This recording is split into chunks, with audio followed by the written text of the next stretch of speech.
यहाँ तो जो लोग बताने लगे हैं कि भाई सुशासन का जो नारा था, अब सुशासन के नाम पर तो अब बिल्कुल लग रहा है पुलिस राज आ गया है। भाजपा की यही कोशिश है कि बिहार को उत्तर प्रदेश बना दे।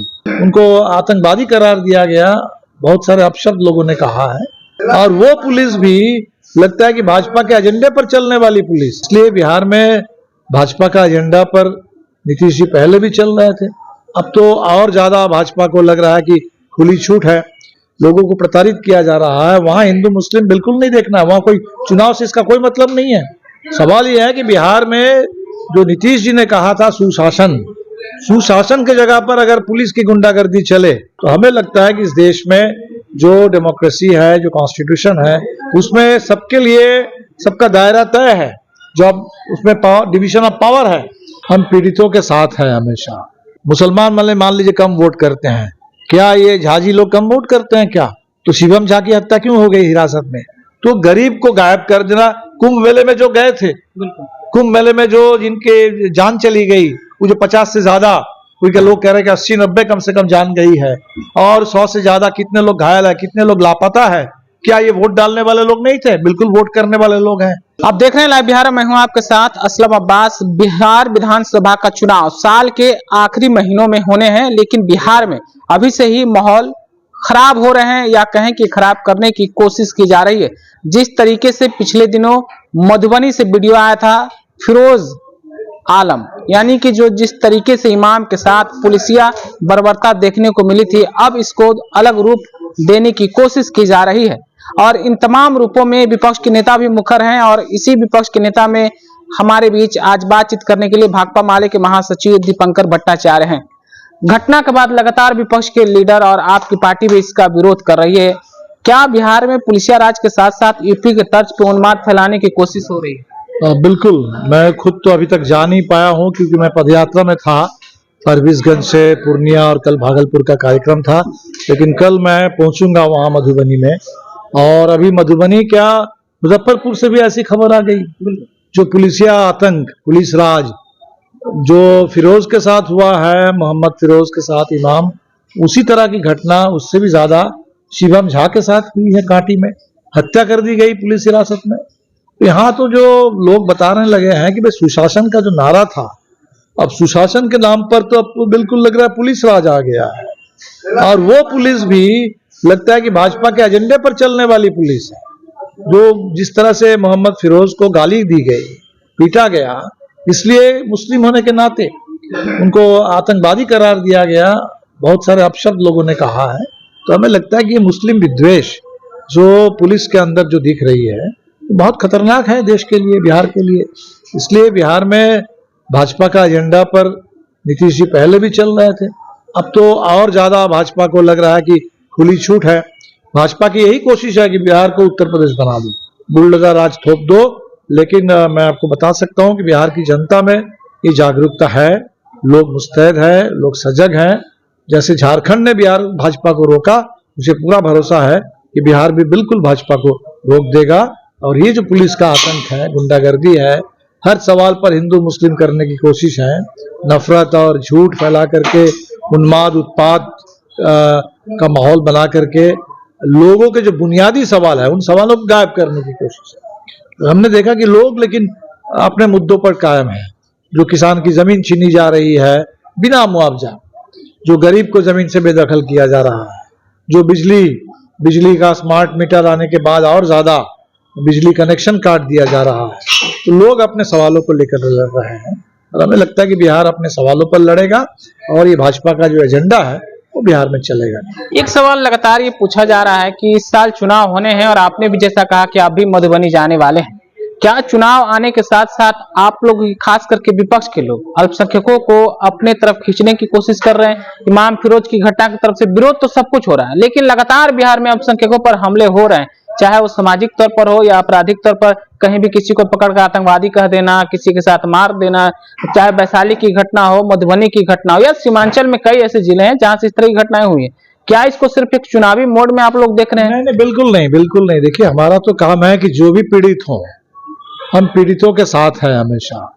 जो भी प्रताड़ित है, पीड़ित है, जिनके ऊपर चाहे वो सामंती समाज की ओर से दबंगई हो, चाहे पुलिस की ओर से हमला हो, हम हमेशा पीड़ितों के पक्ष में रहे हैं।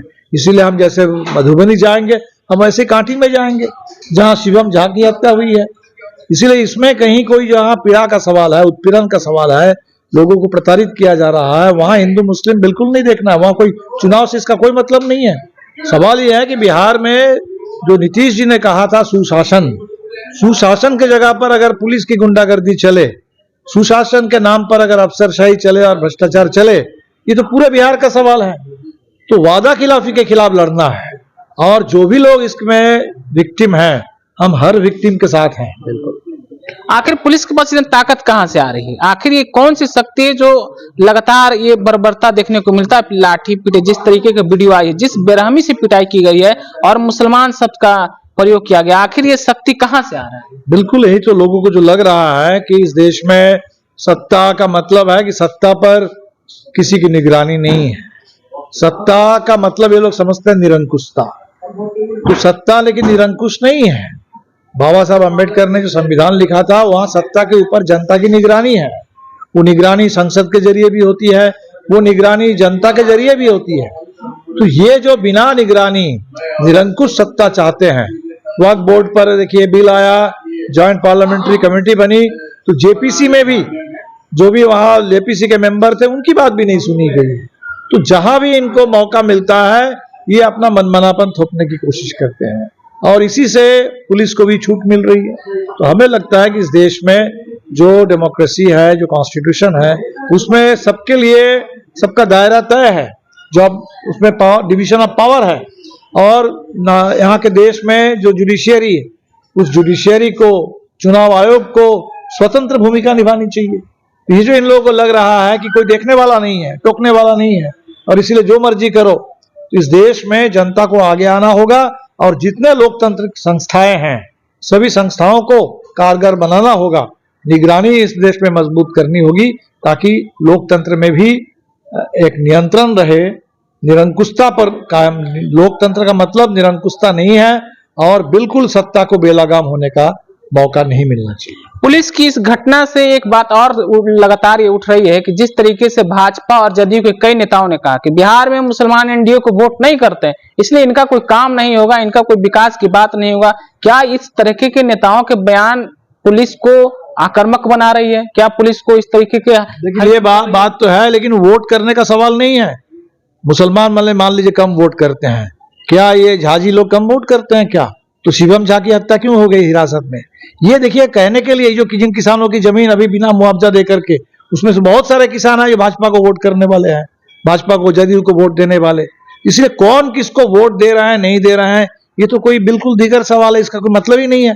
आप जब चुनाव जीतते हैं, सत्ता में आते हैं, तो आपको बिहार चलाना है, आपको देश चलाना है, और संविधान के तहत चलाना है। इसलिए किसने आपको वोट दिया, किसने आपको नहीं दिया, किसी विपक्षी दल को दिया, ये कोई मतलब ही नहीं रखता है। ये लोगों ने अपना अपना वोट डालने का अधिकार ये किया है।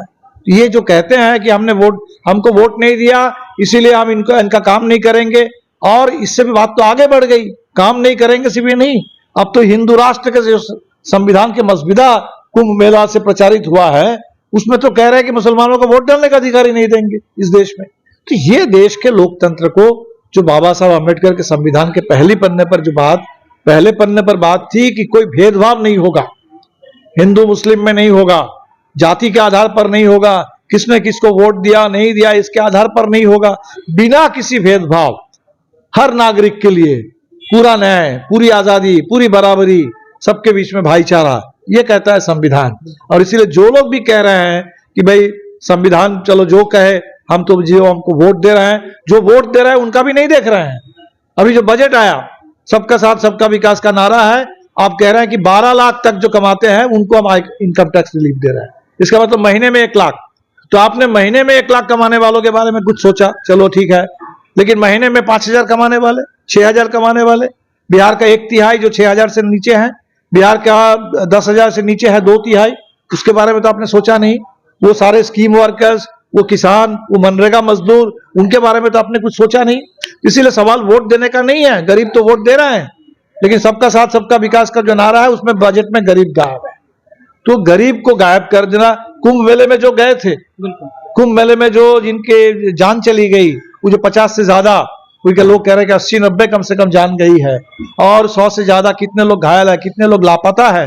क्या ये वोट डालने वाले लोग नहीं थे? बिल्कुल वोट करने वाले लोग हैं।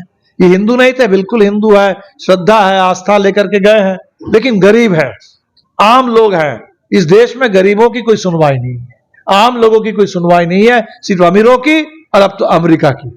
अमीर परस्त और अमेरिका परस्त ये सरकार है। इनका ना हिंदुस्तान से लेना देना है, ना हिंदुस्तान के आम आवाम से लेना देना है।